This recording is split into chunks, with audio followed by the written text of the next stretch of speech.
खरं सांगायचं झालं तर राजकारण आणि राजकारणी या दोन्ही गोष्टींचा मला खूप जास्त राग आहे. आणि अजितदादांचे तर मी कधीच समर्थक नव्हते. पण ज्या क्षणी मला दादांच्या निधनाची बातमी कानावर आली ना, मन एकदम थप्प झालं.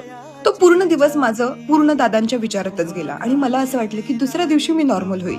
पण आज तिसरा दिवस उजडलाय आणि आजही मला जेव्हा दादांचा विषय किंवा दादांची न्यूज बघतेय डोळ्यात टचकन पाणी येते. ज्या व्यक्तीला मी आयुष्यात कधीच समोरही पाहिलं नाही आणि कधी भेटलेही नाही, त्या व्यक्तीसाठी एवढ्या भावना का? सतत असंच वाटत राहतंय की आपल्या जवळच कोणीतरी व्यक्ती गेलंय. लोकांचा आक्रोश, लोकांचं प्रेम बघून असं वाटतं की खरंच महाराष्ट्र पोरका झाला की काय.